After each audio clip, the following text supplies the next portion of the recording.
최근 한국은 정부의 의대 정원 확대 발표에 따라 의료계와 갈등을 빚고 있는데요. 정부는 대한민국의 의사 수가 OECD 끝에서 두 번째로 국민 1000명당 2.6명에 불과하고 이마저도 한의사를 제외하면 2.2명으로 줄어들어 OECD 평균인 3.7명에 비해 의사 수가 턱없이 부족하다고 주장합니다. 실제로 소아과를 담당하는 의사가 없어 응급실 운영을 하지 못하거나 입원을 더 이상 받지 않는 병원이 늘고 있는 사례가 여러 번 발생했었죠. 아이가 아프면 갈 곳이 없다는 건데요. 이것은 비단 소아과만의 일이 아닙니다. 산부인과나 외과 등도 의사들이 기피하는 대표적인 전공인데요. 상대적으로 돈이 되는 피부과나 성형외과로 쏠림 현상이 지속되고 있기 때문입니다. 특히 지방에서는 기피과 의사를 모셔오기가 하늘의 별 따기 수준이어서 지방에서는 의사를 만날 수 없다 보니 아예 서울로 원정진료를 보러 오는 환자도 많습니다. 이 때문에 서울의 대학병원의 경우엔 외래 진료 시간이 평균 5분에 불과하다는데요. 의사는 의사대로 담당해야 하는 환자가 많아 힘들고 환자는 진료를 몇 달이나 기다렸는데 고작 5분이라니 의료 서비스에 불만입니다. 정부는 이 고질적인 의료계 전공 쏠림과 수도권 집중 현상의 문제를 해결하기 위해서는 의대 정원을 늘리는 방안을 추진하겠다는 계획인데요. 반대로 의료계에서는 의대 정원 확대는 이러한 쏠림 현상을 해결하는데 아무런 도움이 되지 않는다는 입장인데요. 의료계는 의대 정원을 늘리면 오히려 인기과만 더 포화 상태가 된다고 주장하고 있습니다. 기피과에는 더 가지 않아 의료질이 더 떨어질 수 있다는 건데요. 의사를 많이 뽑아봤자 환자가 많은 서울과 수익이 나는 인기과에 더 몰리지. 지방이나 기피과에 가려고 하겠냐는 겁니다. 여기에 장기적으로 인구가 줄고 있는 것도 반대 이유로 꼽히는데요. 현재 의사 수가 적어 보이지만 앞으로 인구가 줄면 환자도 줄기 때문에 무턱대고 의사 수를 늘리면 경쟁만 더 치열해질 수 있다고 걱정하고 있습니다. 앞서 법조계의 경우에도 로스쿨이 도입된 이후 변호사 수가 늘면서 수임 경쟁이 치열해졌죠. 의료계 또한 장기적으로 먹고 살 걱정을 할 수밖에 없단 건데요. 의료계는 의사 수를 늘릴 게 아니라 기피과나 지방 의료의 수가를 높여주면 저절로 해결될 수 있다고 주장합니다. 현재 일부 전공을 기피하는 이유는 비보험 진료가 거의 없는 데다 수가도 낮기 때문이라는 거죠. 또 이런 전공의 경우 위중한 수술을 다루는 경우가 많아 소송 부담이 큰 것도 기피 사유로 꼽히는데요. 갈수록 소송이 늘어나고 있다는데 이 부담을 오롯이 의사, 개인의 책임으로 돌리고 있는 현 체계를 개선부터 해야 한다는 게 의료계 입장입니다. 이렇게 정부와 의료계의 첨예한 대립 속에서도 외국의 어느 한 나라에서는 한국의 의료체계를 벤치마킹한 덕분에 망해가던 병원을 살려낼 수 있었다는 사연이 해외 커뮤니티에 게시되자 한 차례 떠들썩했던 일이 있었습니다. 과연 무슨 일이 일어났던 것일까요? 사연 바로 시작합니다. 안녕하세요. 저는 독일에서 꽤 유명한 대학병원의 심장 전문의로 근무하고 있는 미셸이라고 합니다. 제가 근무하고 있는 독일의 대학병원은 지금은 독일에서도 최고로 실력 있는 의사들이 모인 것은 물론 그만큼 치료비도 비싼 대학병원입니다. 하지만 불과 1년 전만 하더라도 저희 병원은 규모에 비해 실력 있는 의사를 갖추지 못했다는 평가를 받았고 입원한 환자들마저 병원 입원 생활에 불편한 것이 너무 많다는 불만이 터져나오던 병원이었습니다. 그래서 병원장님도 이러한 불편한 부분들을 개선하기 위해 여러모로 애를 쓰셨지만 시간이 지날수록 내원 환자와 입원 환자가 줄어들어 파산 직전까지 가게 되었고 실제로 병원에 근무 중이던 몇몇 유능한 의사들의 급여를 줄이기 위해 그들을 해고하기까지 했습니다.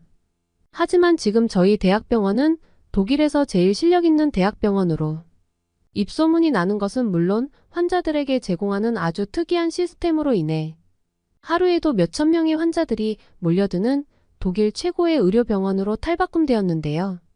이렇게 좋은 병원으로 탈바꿈하는데 많은 도움을 준 한국에 대한 이야기를 빼놓을 수가 없을 것 같습니다. 어렸을 때부터 의사가 꿈이었던 저는 피나는 노력 끝에 의대에 입학했고 의사가 되기 위해 약 5년이 넘는 시간을 의학 공부에 매진했습니다.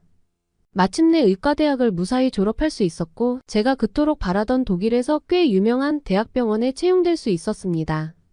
물론 대학병원에서 인턴, 레지던트의 과정을 거쳐야만 했지만 환자들을 직접 마주할 수 있다는 생각에 저는 하루하루 기대에 부풀게 되었죠. 대학병원에서 근무를 하는 것은 힘든 나날의 연속이었습니다. 인턴으로 생활한다는 것이 어떻게 보면 병원에서 오랜 기간 근무를 한 경험이 있던 간호사분들보다 모르는 것이 많았고, 저는 하루라도 빨리 실력을 쌓기 위해 병원에서 먹고 자며 수술 연습을 하거나 의학 지식을 쌓는 데 매진했습니다. 그런데 이상하게도 제가 입사하고 난 이후부터 병원에 방문하는 환자들의 수가 점점 줄어들더니 어느 순간부터는 의료사고 비율이 급증하기 시작하더군요. 대학병원에 들어오고 1년밖에 지나지 않았지만 병원장님의 지시가 있어 의사회에 들어갈 수 있었고, 저는 그곳에서 엄청난 충격을 받고 말았습니다. 알고 봤더니 제가 다니고 있던 대학병원은 부족한 의사의 수를 채우기 위해 저와 같은 아무런 실전 경험이 없는 인턴을 바로 수술에 투입시켰고, 거기에 더해 수술을 진행할 수 있는 최첨단 장비조차 존재하지 않는 정말 말도 안 되는 수준의 병원이었기 때문입니다. 그때 당시 병원에는 수술방에 들어갈 의사들과 장비가 부족해서 인근에 있는 병원 인력까지 끌어모아 환자들을 수술할 정도였어요. 분명히 독일에서는 꽤 실력 있고 유명하다고 알려진 대학병원이었지만, 소문과 달리 병원의 내부적으로는 의료사고와 관련된 소송들이 너무 많아 제대로 된 보상금조차 지급하지 못하고 있던 그런 병원이었죠. 문제의 해결법은 단순했습니다. 실력 있는 의사들을 고용하는 것은 물론 최첨단 의료 장비를 구매해 올바른 수술이 진행될 수 있는 수술실을 준비하기만 하면 되는 것이었죠. 그러던 어느 날 병원장님은 제게 1:1 면담을 요청하셨습니다. 병원장님의 말씀은 그간 새로 들어온 인턴들을 쭉 봐왔는데, 환자들을 생각하는 의료인으로서의 환자에게 진정으로 봉사한다는 마음을 가지고 환자를 치료하고 도와주는 저의 모습을 보셨다고 하셨습니다. 진정한 의료인의 자세가 되어 있다고 하셨죠. 그러면서 현재 병원에 시스템적으로나 기술적으로 심각한 문제가 있다는 것을 알아챘냐고 물으셨습니다. 저는 당연히 알고 있다고 대답했어요. 고쳐야 할 방법이 아주 간단해 보이는데 왜 병원장님은 실행에 옮기지 않으시는 건지 궁금하다고 말씀드렸어요. 그랬더니 병원장님은 제게 되려 병원을 개선하기 위한 방안에 대해서 물으셨어요. 저는 수많은 나라들 중 의료 시스템이 최고로 알려진 한국의 시스템을 벤치마킹하는 것이 좋은 방법일 것 같다고 말씀드렸어요. 왜냐하면 독일에서 유명한 병원인 저희 병원조차도 고질적인 문제를 고치지 못하고 있다는 것은 독일 내의 다른 병원의 상황은 더욱 안 좋다는 반증일 것이라고 생각했기 때문입니다. 병원장님은 잠시 침묵하시더니 이내 제게 말씀하셨습니다. 한국의 대학병원에 파견을 다녀오라는 것이었어요. 사실 저는 대학병원에 입사하기 전 부모님과 함께 한국으로 여행을 다녀오면서 한국이 얼마나 선진국인지 알고 있었고, 한국의 의료기술은 지금 세계 최고 수준으로, 제 전공인 심장 분야에서는 독일도 한국의 기술을 배우고 있는 나라라는 현실을 알고 있었기에 흔쾌히 수락했어요. 이번 기회에 한국의 병원에 대해서 더 알아보고 배워야겠다는 생각을 했거든요. 파견 기간은 3개월이었습니다. 짧다고 하면 짧고 길다고 하면 긴 시간이지요. 제가 한국의 대학병원에서 실제 근무하면서 겪어보니 저희 병원엔 의료장비뿐만 아니라 제가 그동안 인지하지 못한 문제도 정말 많다는 것을 알게 되었어요. 한국의 대학병원 의사들이 가지고 있던 술기는 저희가 단 한 번도 경험해보지 못한 것들이었고, 한국의 평범한 대학병원에서 사용하는 장비들 또한 지금의 독일 대학병원에는 전혀 존재하지 않는 최첨단 장비들이었죠. 게다가 한국의 대학병원 병실들은 한눈에 보아도 깔끔한 것은 물론이고, 환자들이 정말 휴식과 치료에만 집중할 수 있는 모든 시스템을 갖추고 있었기 때문이죠. 특히나 냉난방기는 물론 공기청정기까지 설치되어 있는 한국의 평범한 대학병원 병실은 저게 정말 한국에서는 평범한 수준인가라는 말이 나올 정도로 돈이 많아 보이는 나라였습니다. 3개월의 파견 기간을 마치고 저는 병원장님을 포함한 의사들이 한데 모인 강당에서 병원 살리기에 대한 대대적인 프리젠테이션을 진행했습니다. 저는 한국의 몇몇 의사분들을 독일로 모셔왔고, 거기에 더해 새로운 한국의 의료 장비들을 체험할 수 있는 기회를 선보이기 시작했습니다. 한국의 의사분들은 수술시연회에서도 엄청난 수술 기술을 보여주시면서 저뿐만 아니라 다른 의사들을 놀라게 만들었죠.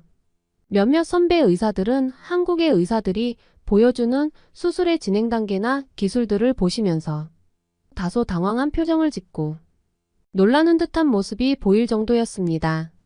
그리고 저는 한국의 의료기술을 본받아야 된다며 실제 곧바로 적용이 가능한 의료 시스템들을 계속해서 보여주었어요. 처음에는 제가 인턴이라고 무시하던 선배 의사들도 점점 저의 말에 집중하고는 몇 가지 질문들을 하기 시작했습니다. 특히나 직접 독일까지 와주신 한국인 의사분들은 회의가 끝난 뒤 고난도의 기술이 필요한 몇몇 수술에서 직접 또 다시 시연을 해주시면서 술기를 가르쳐 주셨고, 저는 그럴수록 왜 한국이 세계 최고의 의료기술과 섬세함을 가지고 있는 나라인지 깨달을 수밖에 없었습니다. 마지막으로 의료장비와 의료기술도 받아들이는 것도 중요하지만 한국의 대학병원에서 환자들이 머물고 있는 병동의 구조나 시스템도 그대로 받아들이고 똑같이 실내공사를 하고 시스템을 만들 필요가 있다며 한국의 대학병원 병실들을 보여드렸습니다. 그걸 본 선배 의사들이 시설이 너무 쾌적하다며 다소 충격을 받기도 하셨죠. 프리젠테이션이 끝난 후 곧바로 저희 병원은 기존의 병동을 반으로 나눈 뒤 수술실과 환자실은 물론 냉난방기를 설치하기 위한 전기배선 작업까지 공사를 하기 시작했고, 한국의 대학병원 환경과 똑같이 만들기 위한 대대적인 변화를 시도했습니다. 그전에는 환자들이 머무는 공간의 온도를 조절할 수 있는 장치가 없던 것은 물론 환자용 침대까지 너무나 낡아 불편한 점이 많았는데, 병원장님께서도 한국의 의료시설에 큰 충격을 받으셨는지 거리낌 없이 돈을 투자하셨어요. 실제로 저희 병원은 약 1년여의 기간 동안 병원에 있던 모든 문제점을 고쳐나갔고, 특히나 한국의 의사분들께 수술 기술을 배우고 현장 투입이 된 우리 병원의 의사들은 환자들의 수술 만족도가 정말 높다는 긍정적인 결과까지 얻을 수 있었습니다. 파산 직전이었던 저희 병원은 예전과 같던 명성을 회복할 수 있었고, 계속해서 발생하던 의료사고도 더는 발생하지 않는 안전하고 실력 있는 대학병원으로 탈바꿈할 수 있었죠. 특히나 한국에서 오신 의사분들은 약 한 달여의 기간 동안 저희 병원에서 머물며 수백 가지의 수술들에 대해 직접 섬세한 기술들을 추가로 가르쳐 주셨고, 더 나아가서는 1년에 한 번씩 정기적인 의료 미팅을 가지자는 제안까지 해주셨습니다. 지금도 저는 독일과 한국을 왔다 갔다 하며 한국의 의료기술을 더더욱 많이 배우기 위해 노력을 하고 있습니다. 잦은 한국 미팅으로 한국이 너무나 살기 좋다는 것을 확인한 저는 최종적으로는 한국의 대학병원에서 근무하며 한국에서 살고 싶다는 생각을 했고, 꿈을 이루기 위해 준비하고 있습니다. 물론 한국의 대학병원으로 가기 위해서는 더욱 많은 실력을 갈고 닦아야 해서 오랜 시간이 걸리겠지만, 그만큼 한국은 의료뿐만 아니라 생활에 있어서도 최고의 나라인 것이 분명하니까요. 한국의 의료 시스템이 세계 최고 수준이라니 정말 자랑스러울 따름입니다. 오늘의 영상은 여기까지입니다. 끝까지 시청해주셔서 감사합니다. 구독과 좋아요는 영상 제작에 큰 힘이 된다는 것 잊지 않으셨죠? 더욱더 감동 깊은 사연으로 찾아뵙겠습니다. 감사합니다.